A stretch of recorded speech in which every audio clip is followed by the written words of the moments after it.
So I'm Okay. going to definitely say hi to everybody as Kim has done. And I definitely want to make sure if anyone has questions, you can put them in the chat.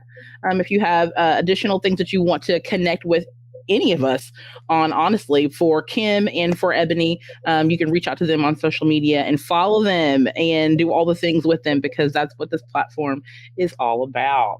All right, ladies. So you guys kind of already like introduced in some areas where you are kind of in your blended family structure, whatever that may be. But for those who don't know anything, walking blindly into co-parenting, they've just found out they are embracing a new family.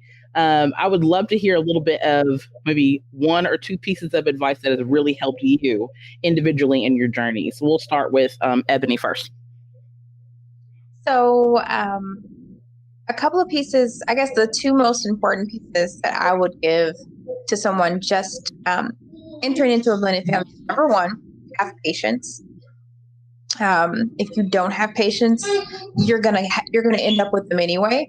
So it's best to just start off with saying, I'm gonna be patient, because it takes time to get everything together. It takes time for everything to merge. It takes time for, if you think about a large company, like one company bought out the other, well, now they've got to merge together. So they've got to, coordinate the handbooks, and they've got to coordinate finances.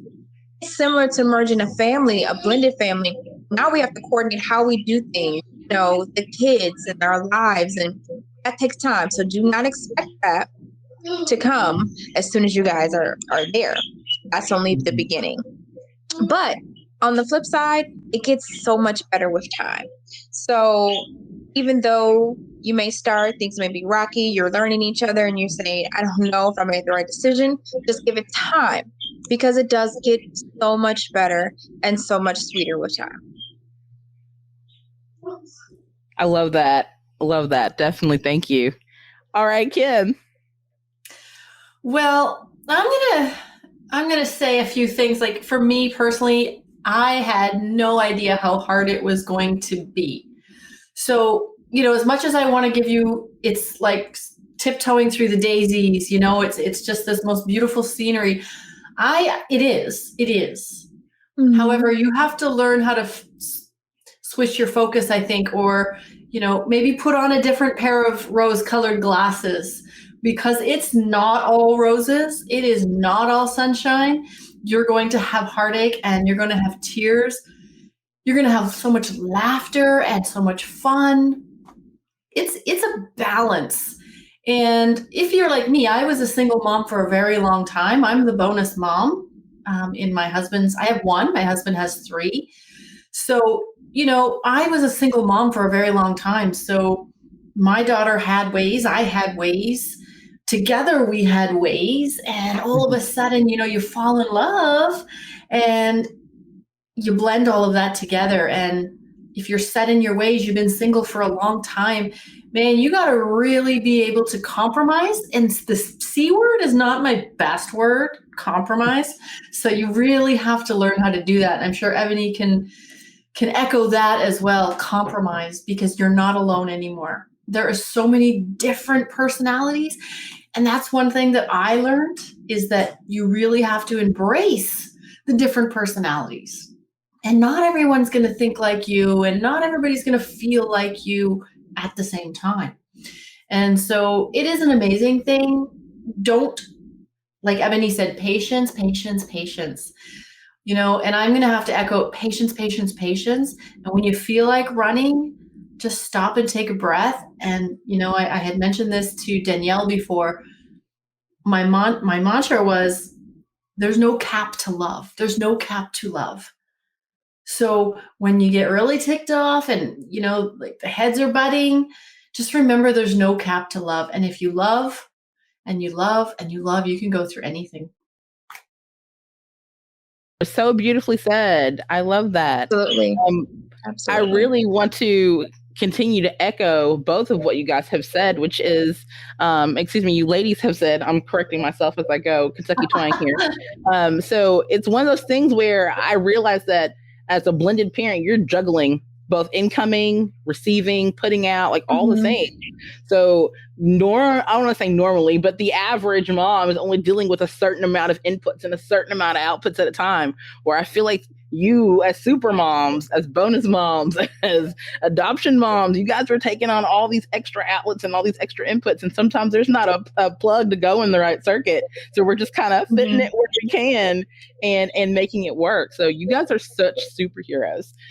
Throwing myself in there at the bottom. But I think it's really kind of cool that all of us in one area represent that kind of pinnacle moment of what unity really looks like for a lot of families across the world. So in regards to that, we have a couple of different topics. We talked about one in regards to like marriage. I love, Kim, that you mentioned that you are a bonus mom. How is your marriage functioning with childhood and, having to childbear-ish, your kids are older. How is that working with childbearing children? Oh, wow. That was a question that I was prepared for. I was thinking if Danielle asked me this question, how honest am I going to be? Well, I'm an open book. All right. I really should learn to sugarcoat a little bit more. But, this is real life. Okay. This is real life. And I have to tell you, my marriage has been struggling since day one on many different fronts. But again, we have a good marriage because it's a choice. Every single day we wake up, it's a choice. Love is an action, right? It's an action word.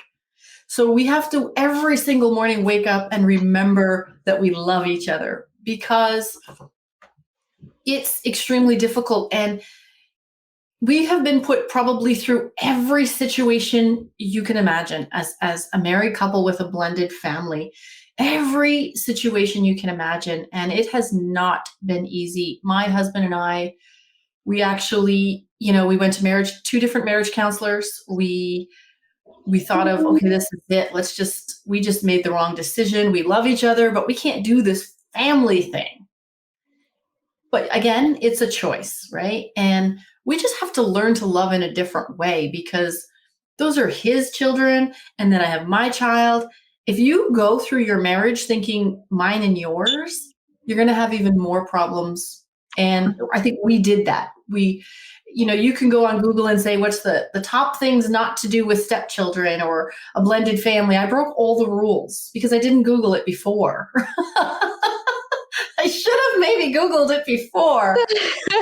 Saved us some heartache. I broke all the rules.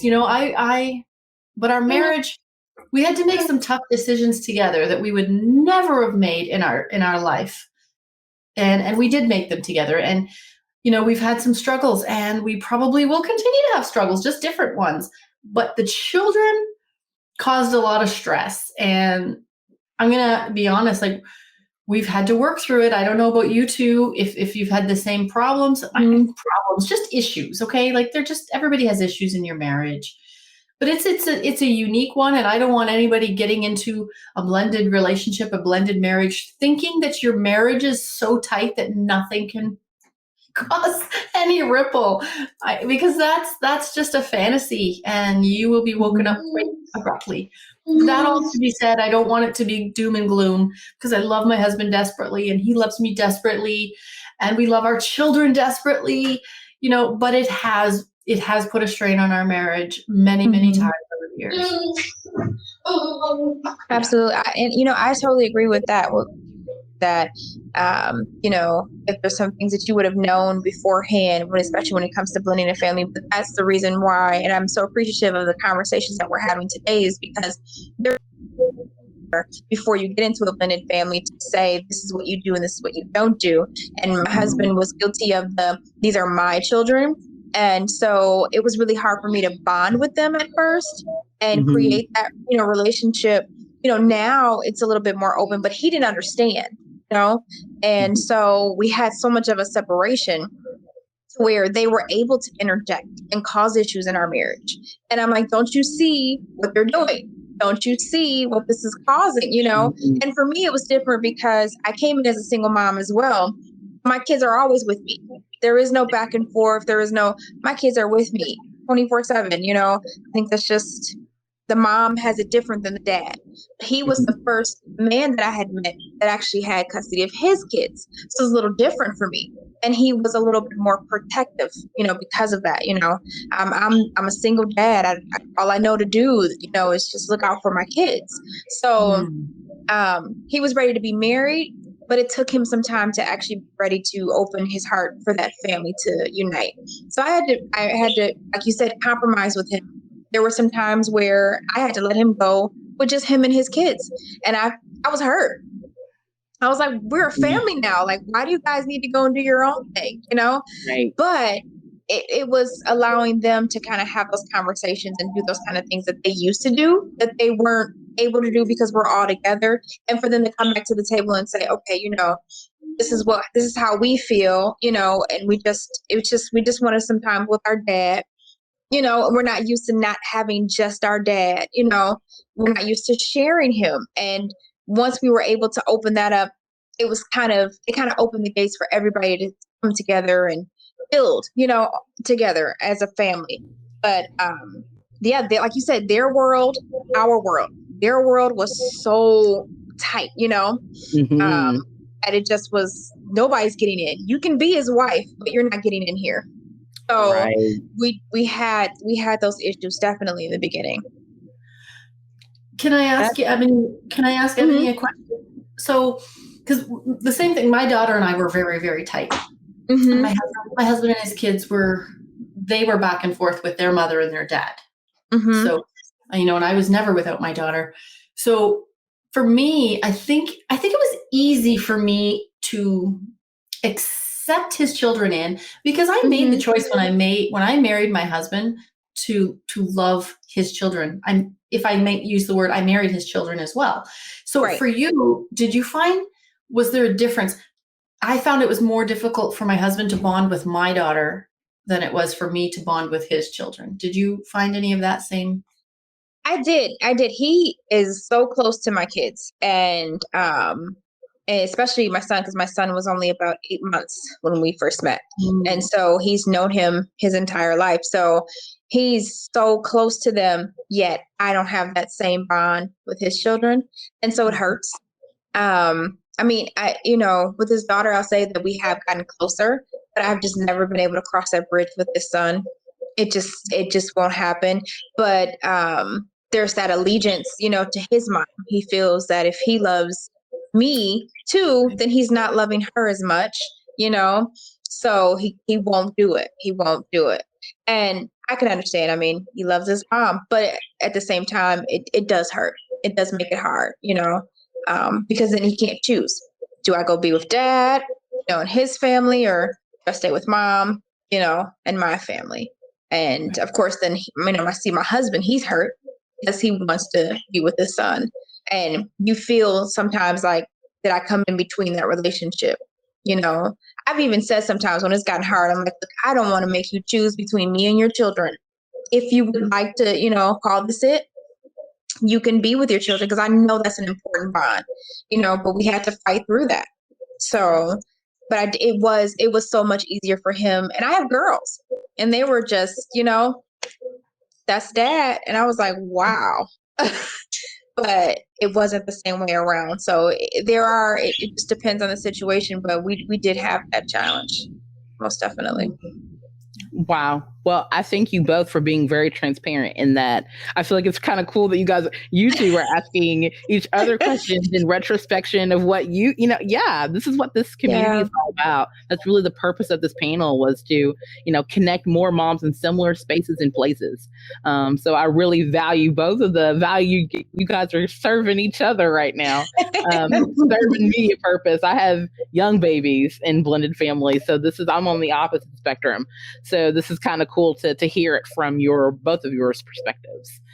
So I want to keep this conversation going, because I'm going to spearhead straight into kind of co-parenting. When we talk about, co-parenting, what's that experience like? And when we talk about, obviously, you're co-parenting older children. So, as you mentioned a little bit, Ebony, your frustration, a little bit kind of hitting, having the kids kind of I don't want to say turn against you, but, kind of, formulate a little bit against you, instead of going with you. What have both of your experiences been in regards to co-parenting? Is there some ground rules that could help other co-parents kind of establish what could work well for their family? And Kim, we'll start with you. Yeah. Oh boy. I can see it in her face. I was like, can you start with Ebony? Because I got to really put the right word here. I can do it. Totally. Ebony, you want to lead? You go right ahead. That's fine. I think the best advice that we've got when it came to co-parenting was just have that united front where they can't, it's like it's kind of being in the battlefield. They can't attack this way, they can't attack that way. They can't come through my husband, they can't come through me. So we both have to stand firm on the rules that we have set for our family and for all children. Like you said, we married each other's kids. This is our family. So we stand firm on those rules so that they can't play us against each other. Because that's what ends up happening. And then, of course, then you go, why didn't you tell me? Why didn't you tell me? Well, I just thought, well, this is how we do it. I just assume. Never assume. We got to have a game plan going into this every day. What is going on? Did you say this? Who can go where? What is happening? Who's picking up who? All right, I'll talk to you later. That's, and it just took time to build that. It didn't happen right away. Let me just say that. But once we got that united front where they just couldn't get past us, so many things, they not to say that they won't stop trying you as kids, because they will continue and they will continue, which is just how they are. But less of it affected us. And so we're like, you're right. Your dad didn't say that. Try it again. Yeah. Oh yeah. I feel like I'm kind of almost similar in that situation. I have young teens and tweens, and they're just kind of, they like to pull that quite a bit. Well, such and such said, and they said it was okay. So, and I have to kind of, here's the rules here. And here, this is how it is. And call them on it. Don't be afraid to call their parent or to call your husband. Like, what did you say? What is this? Put them on speaker. They can't stand that. I'm like, oh yes. Sorry. What can I say? That's it. I love that. Right on, Ebony. Right on. Okay, Kim, you had some time to think on countering that, because that was good. I ain't gonna lie. Like, calling dad on your phone, like, that was it. That's it. That's what you get. Use that weapon. Yeah. Yeah. And I don't think you have to have a blended family for your kids to play you and your husband off of one another. I think that's they just do that naturally. I think for you, Danielle, it might be, well, I guess you too, Ebony, but Danielle, you said you have like tweens. So coming into a blended family with tweens, going through all of those, oh my gosh, that would have its own thing there. But for me, for co-parenting, there's a couple things here. One thing, and I think we can all agree, but unfortunately I've seen, and you've probably seen, it doesn't always work that way. One thing you have to remember is never, ever put the other parent down in front of your stepchildren, your blended family, your husband, even if they warrant it. Because children have an alliance. They have this innate in them. The alliance, right? They don't want to have to choose, and they should never have to choose. And so no matter what their other parent or parents are doing, it's still their parent. And there's a love bond that, you just don't, you can talk about your family, but nobody else can talk about your family, So never ever put that parent down in front of your children. And I think also with playing against each other, you've got to have a strong front. And I think my husband and I were weak at that at first because we had such different parenting ways about us. My husband is so laid back, and if they told him the sky was purple, he'd be like, oh, I must be colorblind, the sky's purple. Like, he was just so laid back, and I'd be like, no, the sky's blue. no, they said it was purple, so it probably just looks purple to them. And I'd be like, no, I just didn't know how to relax it, because they tried so much to use that against us. Well, and it worked a lot. And like I said to you, a lot of our marital problems was because of that, them trying to, in certain parts of our marriage, they tried everything to separate us. And it nearly worked quite a few times. And, I look back now and I'm thinking they were hurt and broken before they came into my life. Absolutely. And I didn't think about that at first. They were hurt and broken because their family was broken. Right. And then in comes me, right? My daughter was alone with me for a long time. Theirs weren't. So it's a bit of a different situation. And so they tried, but you have to co-parent. You have to be on all fronts. Like Ebony said, call the mom or dad and say, hey, I don't want to step on your toes. This is what they're saying. If this is what you're saying, or my personally, I have said to my kids, I don't care what your mother said. This is my house. And we don't do that. We don't do that here. Like I have cut up clothes that I would not allow them to wear, and that caused division, but because they were sneaking them, and they, one of them said, well, my mother bought them for me. She said we could. I said, well, why don't we call your mom and we'll make an arrangement that if she says you can wear them, then you wear them when you're with her, and there'll be no strife on any front. Right? But you just can't wear them here. Turns out her mother didn't buy them for her or tell her she could wear the little booty shorts, right? Like, so I love Ebony's idea of calling the other parent, lovingly, of course, right? Show them that you're a front. But it's not always going to be, you can't always do that, right? Like there's probably some people watching that I got lucky on the booty shorts because I have all boys. But who's to say that they want to wear booty shorts? And I'm totally. I was going to say, hey, they might want to. Discussion if they come and say they want to wear booty shorts. You got come on, right? Come on, like it's a thing. I totally relate and respect that. So, I think it's really funny though because as we talk about these topics, it becomes more and more revealing of what's acceptable for us and what is not. We set those boundaries, right?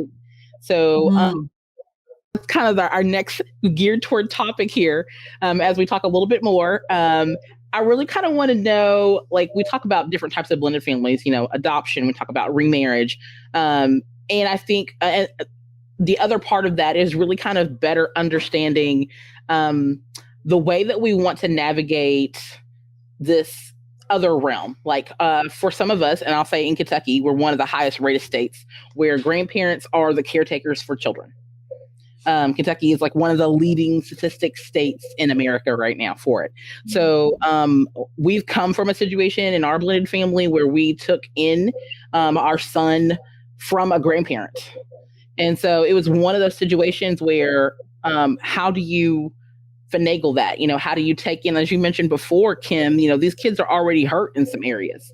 They've already been hurt. How do you not protrude on that, but not also instill their trauma, not relive the hurt that they've personally already experienced?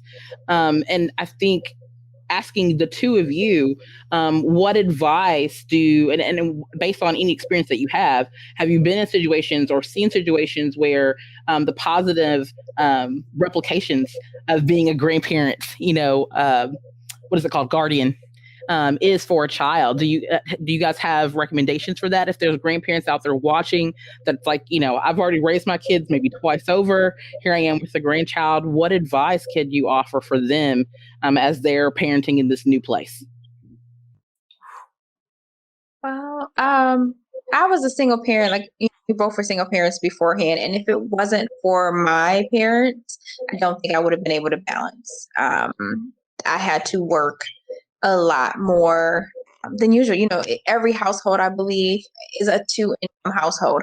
However, you do those 2 incomes, you need 2 incomes for your household. And being a single parent, well, that means that I had more than one job. So my children were picked up from daycare, and then they would go with grandma and grandpa, then they would come back with me. And I really only saw them for, bedtime, shower them, put them to bed.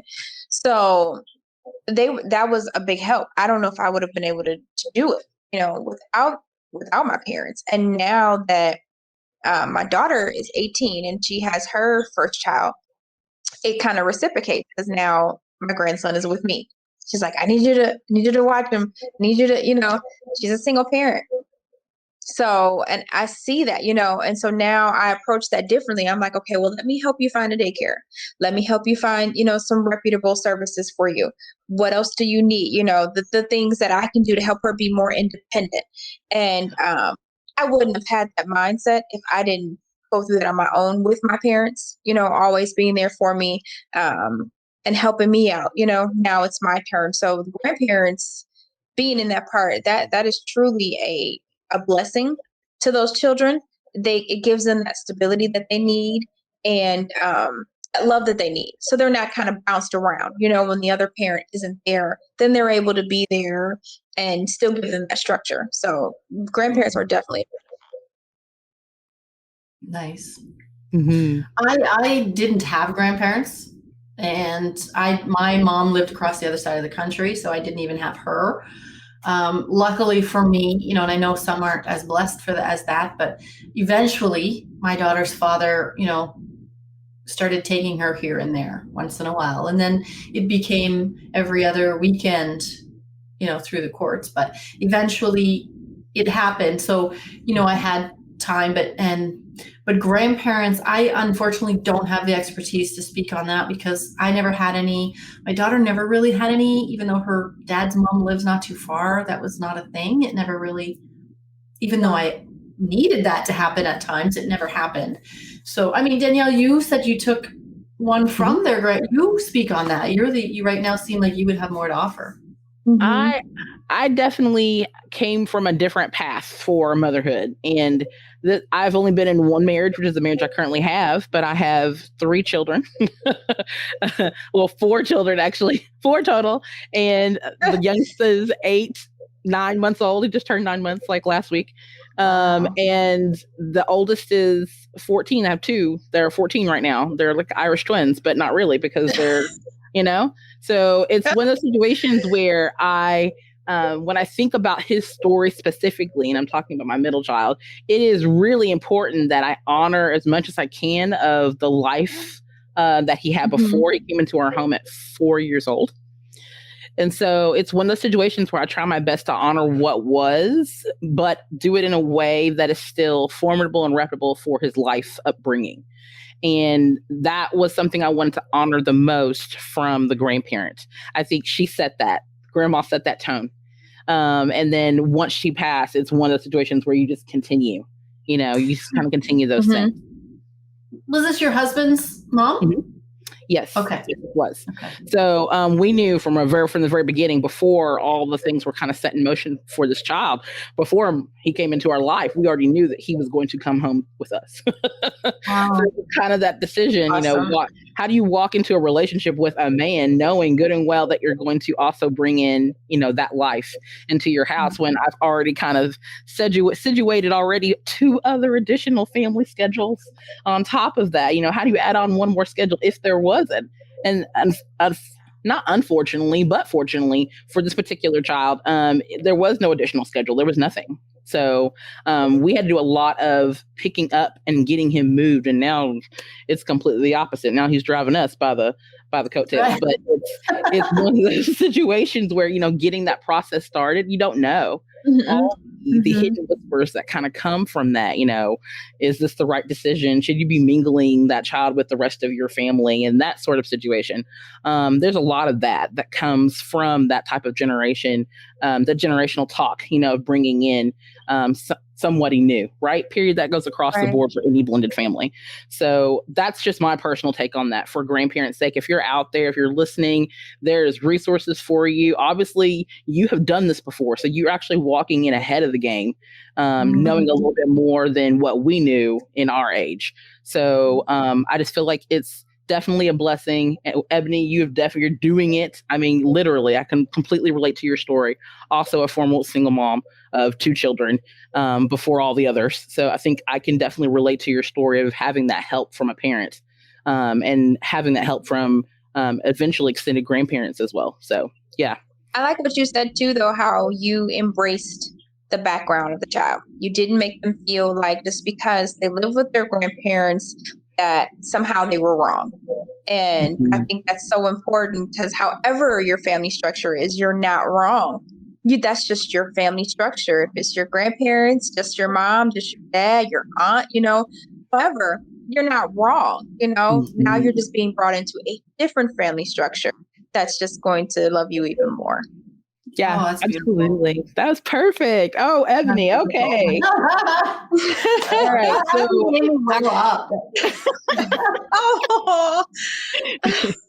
Oh, so I guess I really want to kind of wrap this up because we do have a 45-minute session.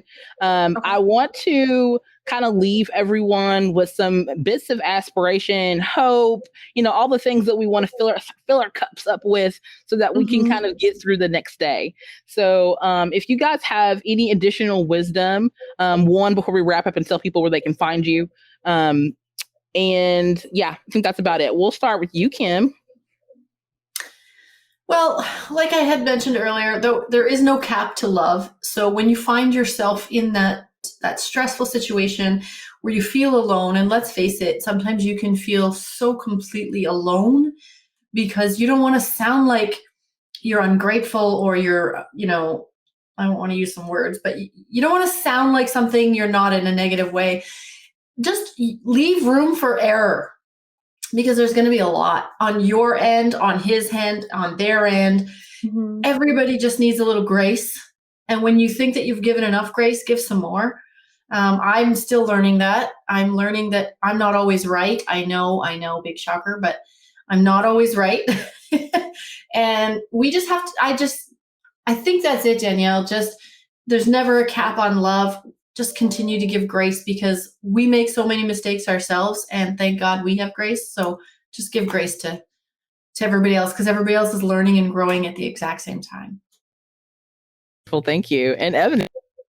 I'm just going to continue the same theme that it really does take faith, whatever your faith. And I know, Danielle, we talked about that's a huge part in any family, but it's also a big part of the foundation of a successful blended family is if you have faith, because sometimes it is out of your hands. It's out of your control. It's beyond your limits. It's beyond your abilities. You need that extra help. And it only comes from the Father. You cannot do it. So just know that if you can't see it coming together, you know that you have help, not of this world, that can do exceedingly and abundantly all that you need for your family. And that's the most important part. Wow. I'm so happy that happened. Yes. We got to stay connected. We got to stay connected. Yes, absolutely. Moms, we got to stay connected, y'all. This is great. Kim, how can people find you? Well, Kimberly Wardell, you can find on Facebook, but I'm at thisisyourcity.ca. Thisisyourcity.ca and or developingyourinnerexcellence.com. Awesome. So feel free to put that in the chat. Pardon me? Oh, feel free to put that in the chat. I'm sorry, Kim. Yeah, I can put that in the chat. That would be great. And Ebony, how can people find you? I'm on Facebook as well in a couple of different ways. Generally as Ebony Woodson, and then we also have our Blended Love family page, so I can put that on there. We have a website, but it's been in the works of being redone. I just wanted to be more interactive, but I can put the website address there as well so that you can find it once it's up. But we do have a nonprofit here in Wisconsin where we focus on blended families, and just being able to educate people and provide those resources so that more blended families can find that success that they need. I love it. Awesome. Ladies, thank you so much. Your wisdom today, your honesty today is definitely going to be changing some other mamas in this place. So thank you. Thank you for just being open and honest and sharing your voice. I'm hoping more people will continue to follow each of you. And I'm looking forward to meeting up with you maybe later in a future session. If not, we're going to stay connected on social. I'm sure we'll have additional conversations lined up soon. Yes, I would love that. I can't wait. I hope you guys keep in touch because I think this is awesome. Thank you so much, Danielle. You did an awesome job of moderating this. Thank you. Thank you. This was a great discussion. Great discussion. Let's keep it going. The borders open up, Kimberly. I'm there. Okay. Okay. Yeah. For it. Okay. Yeah, we got to make that trip. All right. Awesome, ladies. Well, thank you very much. And you guys have a good night for the rest of your night. Thank you. Thank you. Good night. Good night. Good night. Good night.